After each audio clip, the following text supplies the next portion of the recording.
Nope. Nope. There we go. What's going on, guys? So today I just want to make a quick video for you talking about this idea that I came across a few months back from the School of Hard Knocks channel. So shout out to those guys. They were speaking to a young guy who was doing really well for himself, and he was talking about how in 1903 in the US, you might have heard the name Rockefeller, like Rockefeller Plaza. John D. Rockefeller was the name of this guy who got together with the U.S. school board system, and they discussed and agreed that they wanted a nation full of workers and not free thinkers. So if you already know what I mean, then that's crazy, right?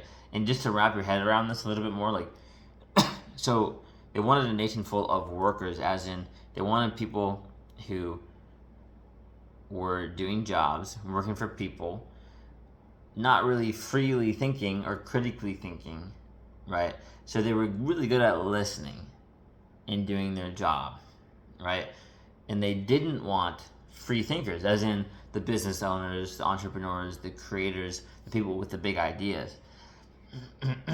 Now, don't get me wrong, I think that society functions pretty well with both.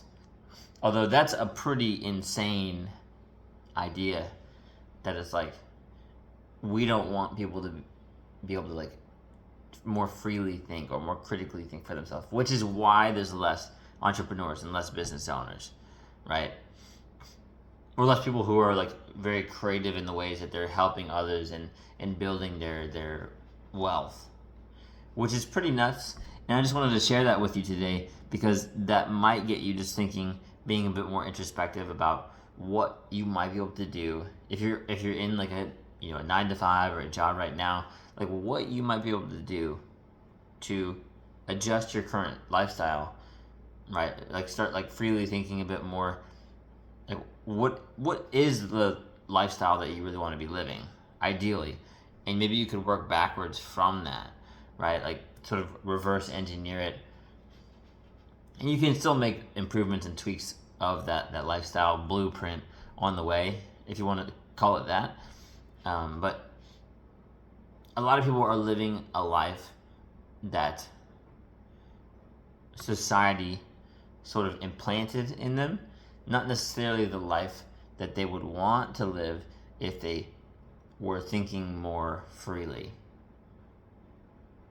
I think I'll leave it at that. You got this, bro.